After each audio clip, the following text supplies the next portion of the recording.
नमस्कार, जय श्री कृष्णा। आज मैं आपको बताने जा रही हूँ कि यदि आप मिथुन लगन के जातक हैं तो मई 2021 आपके लिए कैसा बीतने वाला है।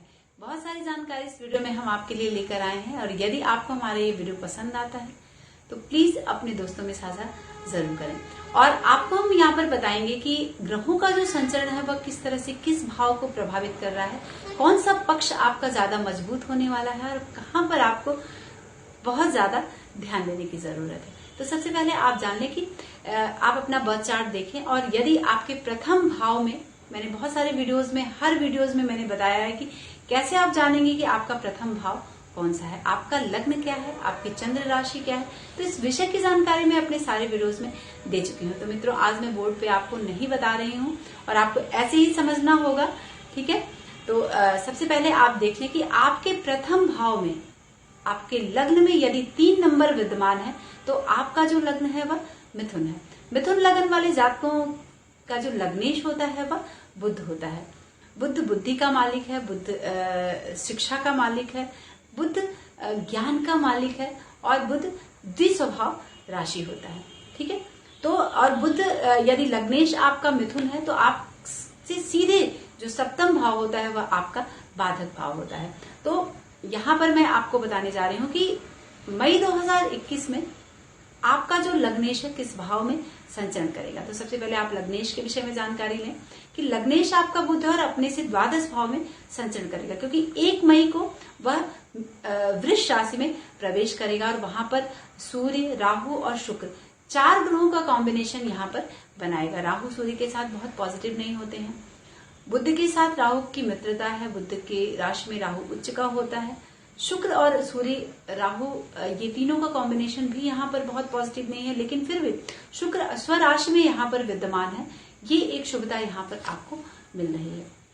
सबसे पहले आप जान लें कि यदि आप मिथुन लगन के जातक हैं तो कौन सा ग्रह आपके लिए शुभ है और कौन सा ग्रह आपके लिए अशुभ होता है, ठीक है। लग्न वाला शुक्र बुध आप मिथुन लगन वाले जातकों के लिए बहुत ही शुभ होते हैं, लेकिन मंगल, गुरु, सूर्य अशुभ होते हैं। अब इस परिप्रेक्ष्य को ध्यान में रखकर, इन ग्रहों की स्थिति को ध्यान में रखकर आप पूरे चार्ट का विश्लेषण कर सकते हैं और उसको ध्यान में रखकर अपने पॉजिटिव और नेगेटिव रिजल्ट को जान सकते हैं। तो सबसे पहले आप जाने कि लग्नेश मिथुन राशि यानी 3 नंबर की राशि है।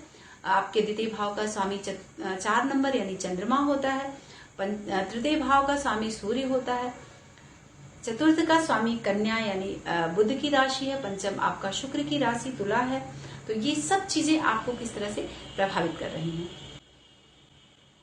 यहाँ पर मैं द्वादश भाव के विषय में, यानी 4 ग्रहों का जो संचरण हो रहा है वह वृष राशि में हो रहा है। इस महीने में सूर्य 14 मई को वृष राशि में प्रवेश कर जाएगा और जून मध्य तक यहाँ पर रहने वाला है, यानी 14 मई तक मेष राशि में सूर्य का प्रभाव, यानी अपने से एकादश भाव में इनका प्रभाव रहने वाला है। तो एकादश भाव में सूर्य की स्थिति अच्छी होती है, फलदायी होती है, लेकिन जैसे ही वह द्वादश में जाएगा तो ये द्वादश भाव में किसी भी ग्रह का जो संचरण होता है वह शुभदायी नहीं होता है, बहुत सफलतादायी नहीं होता है। साधारणतः अशुभ फल ही यहाँ पर सारे ग्रह प्रदान करते हैं, लेकिन शुक्र स्वराशि में विद्यमान है तो यहाँ पर थोड़ी सी शुभता बैलेंस्ड आपको रखेगा। मई 2021 में सूर्य राहु एक साथ यहाँ पर पॉजिटिव नहीं दे रहे हैं, बुध भी यहाँ पर पॉजिटिव, क्योंकि लग्नेश और आपका चतुर्थेश जो है वह अपने से द्वादश में संचरण कर रहा है। तो इस बात को आपको यहाँ पर ध्यान देना है कि सूर्य, शुक्र, राहु और बुध बहुत ज्यादा पॉजिटिव मिथुन लगन और मिथुन राशि वाले जातकों के लिए नहीं है मई 2021 में। तो राहु का विशेष ध्यान दीजिए, सूर्य पर विशेष ध्यान दीजिए। शुक्र चूंकि स्वराशि में है और उसकी अपने घर में विद्यमान है, सूर्य द्वादश भाव में, शुक्र द्वादश भाव में उच्च का हो जाता है, तो यहाँ पर इस बात को सामान्यतः हम शुभ ही कहेंगे, लेकिन बाकी जो प्लैनेट्स हैं उसकी शुभता यहाँ पर आपको देखने के लिए मई 2021 में नहीं मिलेगी, क्योंकि 1 मई से ही बुध प्रवेश कर जाएगा वृष राशि में, ठीक है, और शुक्र 4 मई को वृष राशि में प्रवेश करेंगे।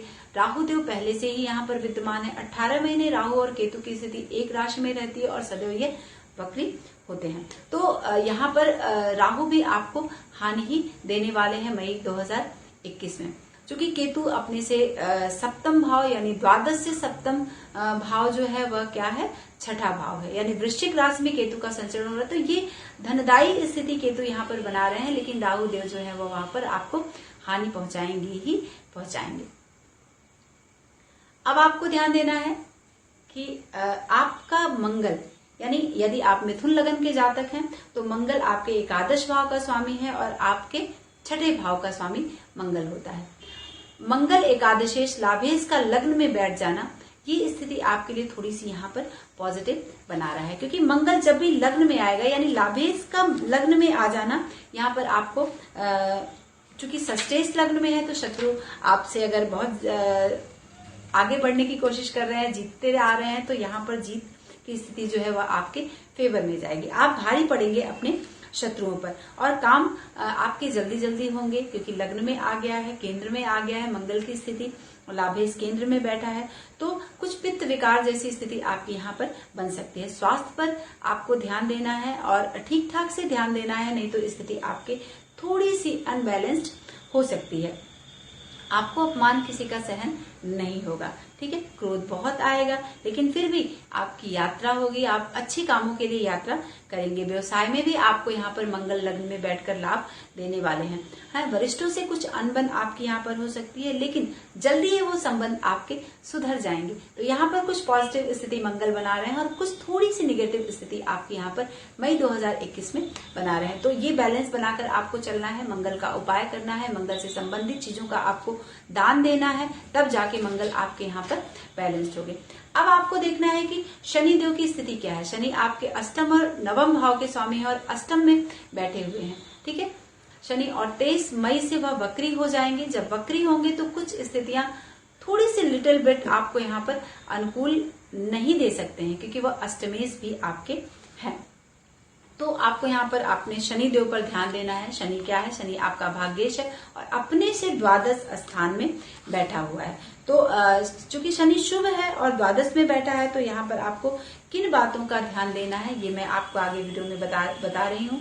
क्योंकि यह चाहे जैसा भी हो आपकी जन्मपत्री में, ये शुभ है या फिर अशुभ है, लेकिन आपको क्या करेगा, यह अपने गोचर काल में यह जब संचरण कर रहा है अष्टम में, तो आपको अशुभ फल ही प्रदान करेगा, ठीक है। शनिदेव आपको यहाँ पर अष्टम में बैठकर अपने से भाग्येश द्वादश में जब जाता है, तो कुछ आपके व्यवसाय में, आपके कार्य क्षेत्र में, आपकी शिक्षा में कुछ या कह लें नौकरी छूटने की संभावना बन सकती है, शिक्षा बाधित होने की संभावना हो सकती है। आप कुछ भी अगर आपकी लाभ वाली स्थिति है तो वहां पर आपको नुकसान की स्थिति यहाँ पर बना सकता है। बहुत दिनों से यदि आप किसी अदालती मामलों में उलझे हुए हैं तो कारागार की स्थिति आपकी यहाँ पर बन सकती है, इसकी संभावना आपकी यहाँ पर बन सकती है। और यदि आपकी जन्म पत्री में भी कारागार योग है तो आपको इस समय बहुत सावधान रहने की जरूरत है।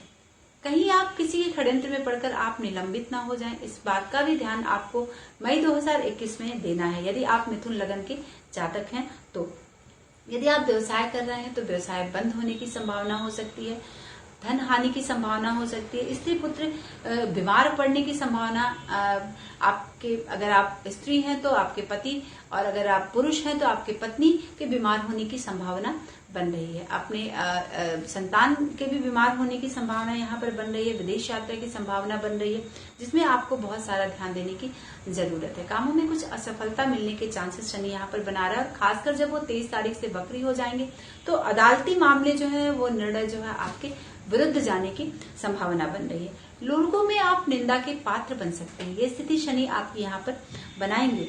और कुछ शारीरिक, मानसिक, आर्थिक इस तरह की दिक्कतें आपको शनिदेव यहाँ पर दे सकते हैं। इसको लेकर आपका मन जो है कष्ट प्राप्त कर सकता है। तो शनि का आपको उपाय करना है, आपको मंगल का उपाय करना है, तब जाके मई 2021 आपके लिए काफी कुछ पॉजिटिव रिजल्ट देगा। यहाँ पर आपको ध्यान देने की जरूरत। अब हम आपको बताएंगे कि बृहस्पति देव आपको किस तरह का फल यहाँ पर प्रदान करेंगे। क्योंकि बृहस्पति आपके सप्तम भाव के स्वामी हैं, बाधक होते हैं मिथुन लग्न वाले जातकों के लिए, और आपके दशमेश भी होते हैं। तो सप्तमेश और दशमेश आपके नवम भाव में विद्यमान है। त्रिकोण में बृहस्पति की स्थिति नवम भाव में है, तो ये किस तरह का फल आपको प्रदान, चूंकि बृहस्पति बहुत शुभ नहीं होता है इस लग्न चार्ट के लिए, लेकिन फिर भी आपको यहाँ पर बृहस्पति आपकी शिक्षा को पूरी करेंगे। अगर आप शिक्षा से जुड़े हुए हैं, विद्यार्थी हैं, तो आपकी शिक्षा को बृहस्पति पूरी जरूर करेंगे। सरकारी नौकरी के लिए ट्राई कर रहे हैं, शिक्षा के क्षेत्र में आप ट्राई कर रहे हैं, तो इस तरह की संभावना पॉजिटिव बना रहे हैं, यानी 50-50 रिजल्ट आपको यहाँ पर देने वाले हैं। ठीक है, तो इसके लिए आपको हो सकता है कि कॉलेज में अगर आप हैं तो कॉलेज से दूरी बन जाए, कॉलेज छोड़ने की नौबत आ जाए, तो इस तरह की स्थिति आप यहाँ पर बन सकती है। अपने बहन का पक्ष जो है उससे कुछ कष्ट आपको आपकी बहन को मिल सकता है, इस पर आपको ध्यान देने की जरूरत है अभी मई 2021 में, क्योंकि 6 जून से वह कुंभ राशि में प्रवेश किए और सितंबर तक कुंभ राशि में ही रहने वाले हैं। कुछ इस तरह की प्रवृत्ति आपकी यहाँ पर होगी। ये समय थोड़ा सा आपके लिए पॉजिटिव नहीं दे रहा है। अगर लेखन का कार्य करते हैं, प्रवास की स्थिति है, तो आपके लिए यहाँ पर बृहस्पति देव अच्छा करेंगे। ठीक है, भाई बहन का विवाह हो सकता है, इसके लिए भी बहुत पॉजिटिव स्थिति यहाँ पर बन रही है। तो इन सब बातों को ध्यान में रखते हुए मई 2021 में आपको शनि का उपाय करना है, पीले चीज का दान करना है और मंगल के मंत्रों का जाप आपको जरूर करना है, और खासकर राहु का उपाय आपको करना है। तब जाके मई 2021 बहुत ही पॉजिटिव आपको, अगर कुछ विशेष करना है तो इन चीजों का उपाय करें। स्वास्थ्य के प्रति सावधान रहें, स्त्री पुत्र संतान इनके प्रति आप सावधानी बरतें, तब जाके आपके मन प्रसन्न होगा। जो विरक्ति एक मन में आपके बनेगी मई 2021 में, उसमें आपको प्रसन्नता देखने के लिए मिलेगी। और खासकर इन उपायों को करने के बाद मई 2021 काफी शुभदायी आपके लिए रहने वाला है। प्लीज दोस्तों, आप हमारे इस वीडियो को शेयर जरूर करें अपने दोस्तों में, और कमेंट के माध्यम से हमें जरूर बताएं कि आपको हमारे इस वीडियो में क्या अच्छा लगा और क्या ये चीजें आपके साथ घटित हो रही हैं। मिलते हैं नेक्स्ट वीडियो में नए विषय के साथ। नमस्कार, जय श्री कृष्ण।